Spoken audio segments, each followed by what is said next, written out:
चलिए दोस्तों, आज मैं आपको इस प्रकार के जो मिश्र भिन्न दिए हुए हैं इसको जोड़ने का बहुत ही सरल सा तरीका बताने वाला हूं। सबसे पहले आपको यह बताऊंगा कि इस प्रकार के जो संख्या दिया होता है मिश्र भिन्न, जैसे यहां पर लिखा हुआ है ना, मान लिया जाए हमें कुछ इस प्रकार का दे दिया जाए 5 सही 3/7, इस प्रकार का कोई संख्या दिया हो जो कि मिश्र भिन्न है, तो भाई इसका मतलब क्या है। कई लोग क्या करते हैं, इसके मतलब को नहीं समझते हैं। कई लोग क्या करते हैं, इसको 5 गुणित 3/7 समझते हैं, जो कि गलत है। याद रखिए, जब भी इस प्रकार का संख्या लिखा हो, जैसे 5 सही 3/7 इसको हम पढ़ते हैं तो इन दोनों के बीच कोई ना कोई चिन्ह तो जरूर होगा।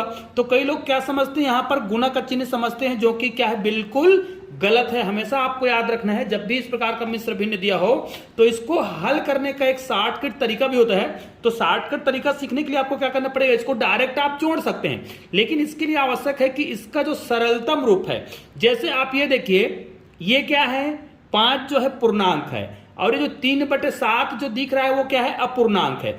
मतलब इसमें पूर्णांक को हम अलग कर दें और यहां पर यदि हम इसको अपूर्णांक को भी अलग कर दें, कहने का मतलब यह है, जब भी मिश्र भिन्न इस रूप में दिया हो उसको आप इस रूप में लिख सकते हैं। मतलब दोनों के बीच में प्लस का चिन्ह होता है। यदि आपने ये सीख लिया ना, तो इस प्रकार के कोई भी प्रश्न हो उसको आप बहुत ही सरल तरीके से बना सकते हैं। चलिए, अब अगर आपको पता हो गया है कि इस प्रकार का मिश्र भिन्न लिखा हो तो इन दोनों के बीच में कौन सा चिन्ह है, ये तो हमें समझ आ गया है। तो भाई इसको हमें उसी रूप में लिखना है। अब देखिए, जो व्यक्ति जानता है कि इसका मतलब प्लस होता है बीच में, तो वो डायरेक्ट इसको हल कर सकता है, 6, 4 और 3 को डायरेक्ट जोड़ देगा। लेकिन हमें सिखाना है, तो हम इसको बेसिक रूप से कैसे लिखेंगे, देखिए इसको हम लिखेंगे 3 + 1/2 लिखेंगे। उसके बाद क्या लिखेंगे, यहां पर देखिए 4 लिखेंगे, फिर यहां पर +2/5 लिखेंगे।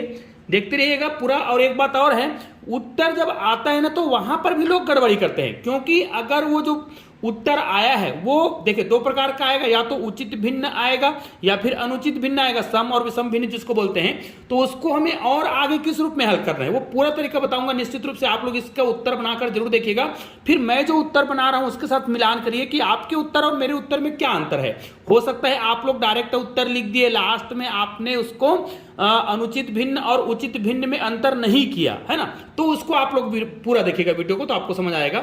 जैसे इसको हम 6 + क्या लिखेंगे, 3/2 लिखेंगे। अब देखिए इसको हमने अलग अलग पूरा तोड़ लिया है। अब देखिए यहां पर ये जो 3 है, ये 4 है और ये जो 6 है, ये पूर्णांक है। तो भाई हम पूर्णांक को अलग लिख लेंगे, 3 + 4 + 6। ये देखिए सभी को हमने अलग लिख दिया, और चूंकि इनके बीच में प्लस का चिन्ह तो रहेगा ही।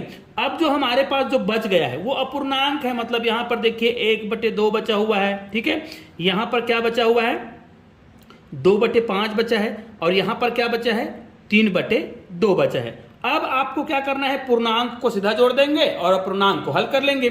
तो ये तो डायरेक्ट जुड़ जाएगा, 6, 4, 10, और कितना हो जाएगा, 10 और 3 13 हो जाएगा। ये तो हो गया, प्लस का चिन्ह है। अब इसको आपको एलसीएम लेके हल करना पड़ेगा। तो एलसीएम लेना तो बड़ा आसान होता है, क्योंकि मैं यहाँ पर बेसिक तरीका सिखा रहा हूँ, तो इसको हम सिंपल सा सीख लेते हैं। देखिए हमें 2, 5 और 10 2, 5 और 2 है, तो ये दोनों तो सेम है, इनका एलसीएम लेना है, लघुत्तम समापक लेना है। तो हम क्या करेंगे, यहाँ पर ऐसी कौन सी संख्या है जो 2 के पहाड़ा में भी आता है और 5 के पहाड़ा में भी आता है, और वो छोटी संख्या हो, तो 10 एक ऐसी छोटी संख्या है जो दोनों के पहाड़ा में आता है ना, उससे और छोटी संख्या नहीं है जो दोनों के पहाड़ा में आ जाए, ठीक है। तो 10 है, तो यहां पर हम लिखेंगे एलसीएम, क्या लिखेंगे, 10। अब 2 का कितना बार गुना करने से 10 आता है, तो 5 बार गुना करने से। तो जितना बार गुना करने से वो संख्या आता है, जैसे 2 का कितना बार गुना करने से 10 आ रहा है, 5 बार, उस 5 का गुना उसके अंश के साथ करेंगे। मतलब यहां पर क्या होगा, 1 का गुना करेंगे 5 से, हो गया काम खत्म। दूसरा, 5 का गुना कितने बार करने से 10 आया, 2 बार, तो उस 2 का गुना इसके अंश से करेंगे। अब इसके अंश में 2 है, तो 2 दूनी कितना हो जाएगा, 4 हो जाएगा। यहां पर आ जाओ, 2 का पहाड़ा कितने बार पढ़े तब 10 आया, 5 बार, तो उस 5 का गुना 3 से होगा, तो 5 × 3 = 15। चूंकि अभी इसको हमें हल करना है, तो यहां पर हम इस प्रकार अभी हल कर रहे हैं, ठीक है। अब देखिए थोड़ा सा इसको हम ऊपर कर देते हैं, यहां पर भी और हल करना होगा, ठीक है। देखिए ये तो पूर्णांक है, इसको हमें कुछ नहीं करना है, इसमें आ जाते हैं। इसको आप जोड़ सकते हैं, 15 में 5 जोड़ेंगे 20 हो जाएगा, 20 में 4 जोड़ेंगे तो कितना हो जाएगा, 24 हो जाएगा। तो इसको हम लिख देते हैं 24, ठीक है, और ये हो जाएगा /10। अभी इसको मैं आपको पूरा हल करके बताने वाला हूं, इसलिए वीडियो को पूरा देखेंगे ना, तभी आपको समझ आएगा। अब देखिए इसको हम किस रूप में हल कर सकते हैं, यहां पर देखिए इसको आप भाग देंगे ना, तो आपका उत्तर कितना आएगा, 13 को तो 13 ही लिखना है, देखिए 13 ही लिखेंगे। प्लस इसको हम हल करेंगे, 2 से भाग देंगे तो कितना आ जाएगा, ऊपर में तो 2 1 कम 2, 2 दूनी 4 और नीचे में आ जाएगा 5। तो भाई इसको आप डायरेक्ट ऐसे नहीं लिखेंगे।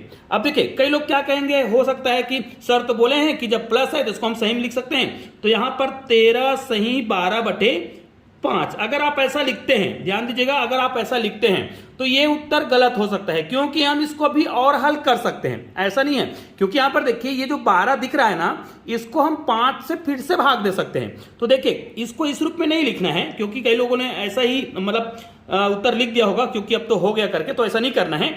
आपको क्या करना है, इसको एक स्टेप और आगे हल करना है। कैसे हल करेंगे, अब सिंपल से देखिए, इसको अगर आप कटाते हैं, है ना, इसको कटाएंगे तो एक कट जाएगा, कितने बार में कट जाएगा, लेकिन शेष बचेगा, उसको भी ध्यान देना है भाई। 5 से कटाएंगे तो 5 दूनी 10, मतलब यहां पर कितने बार में कट रहा है, 2 बार में कट रहा है, 5 दूनी 10 और 2 शेष बच रहा है, अर्थात 2 पूर्णांक है और 2 शेष बच रहा है, मतलब 2/5। अर्थात इसको हम किस रूप में लिखेंगे, 13 तो लिखेंगे ही, और 2 बार में कट रहा है, 5 दूनी 10 और 2 शेष बच रहा है, तो 2 बार में कटा और 2 शेष बच रहा है, उसको हम 2/5 ही लिखेंगे। ठीक है, अब देखिए यहां पर 13 और 2 को आप क्या करेंगे, ये दोनों तो पूर्णांक हो गए हैं, तो इनको आप जोड़ेंगे।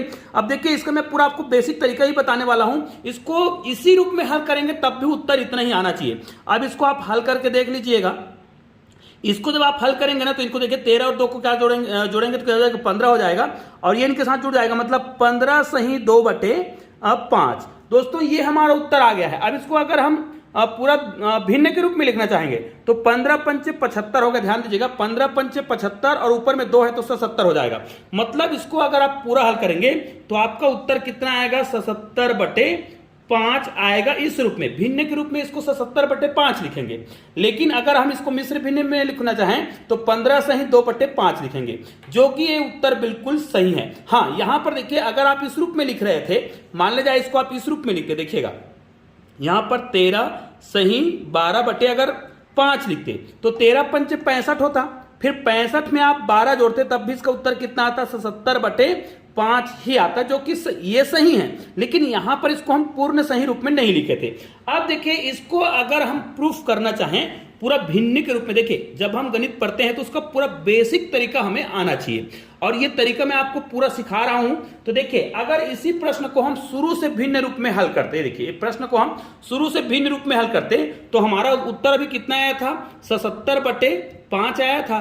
तो 77/5 आना चाहिए, भिन्न के रूप में हल करें तब। तो देखो इसको हम भिन्न रूप में हल करेंगे तो मिश्र भिन्न जो दिया होता है उसको साधारण भिन्न में बदलने के लिए क्या करेंगे, 3 दूनी 6 करेंगे और ऊपर की संख्या को जोड़ेंगे, कितना हो जाएगा, 7/2 हो जाएगा, ये 7/2। ठीक है, दूसरा इसको हम गुना करेंगे, 4 पंचे 20 और 2 को जोड़ देंगे, कितना हो जाएगा, 22/5। प्लस इसको फिर से गुना करेंगे, 6 दूनी 12 और 3 को जोड़ देंगे, कितना हो जाएगा, 15/2। तो देखिए इसको हमने डायरेक्ट भिन्न के रूप में हल कर लिया। अब इसको यदि हम हल करना चाहे, देखिए मैं आपको दोनों तरीके इसलिए सिखा रहा हूं ताकि आपको कोई भी कंफ्यूजन ना हो। अब इसको हल करेंगे तो हमारा 77/5 अगर आ गया ना तो हमारा उत्तर बिल्कुल परफेक्ट है और एकदम सही तरीका भी है। तरीका तो फिर वही है, यहां पर देखिए दोनों में, हाँ यहां पर आप ये भी कर सकते हैं, इन दोनों के बट्टे में क्या है, सेम सेम है, 2 है, इसको अलग हल कर लीजिए फिर जोड़ दीजिएगा, तब भी आपका काम चल जाएगा, कोई दिक्कत नहीं है। या फिर आप क्या करिएगा, इनको अलग अलग हल कर लीजिए, दोनों का एलसीएम कितना आएगा, 10 आएगा। 2 का पहाड़ा कितने बार पढ़ने से 10 आता है, 5 बार, तो 5 का गुना होगा 7 से, तो कितना हो जाएगा, 7 पंचे 35। फिर यहां पर 5 का गुना हमने कितना बार किया, 2 बार किया तब 10 आया। उस 2 का गुना इससे करेंगे तो कितना हो जाएगा, 2 से गुना करेंगे तो 44 हो जाएगा। फिर 2 का गुना कितने बार करने से 10 आता है, 5 बार आता है, तो 5 का गुना हम 15 से करेंगे तो 15 पंचे कितना हो जाएगा, 75। अब हमारा उत्तर बन चुका है, लेकिन भाई हमें तो उत्तर 77/5 लाना है, इसको हल करेंगे तब समझ आएगा।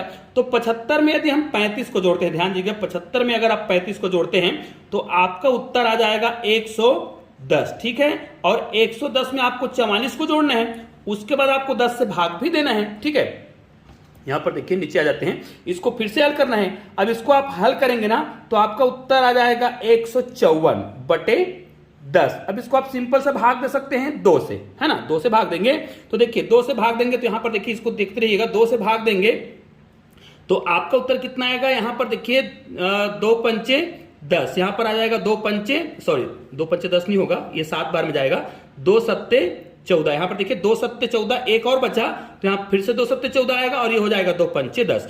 तो भिन्न के रूप में जब हम इसको हल कर रहे हैं तो ये हमारा 77 कितना आ गया है, 5 आ गए हैं, जो कि हमने पहले से यहां पर लिख रखा है। बिल्कुल हमारा उत्तर क्या हो रहा है, परफेक्ट हो रहा है। तो अब आपको समझ आ गया होगा कि भिन्न को हम बहुत ही सरल तरीके से हल कर सकते हैं। तो दोस्तों ये भिन्न को हल करने का बहुत ही सिंपल सा ट्रिक था।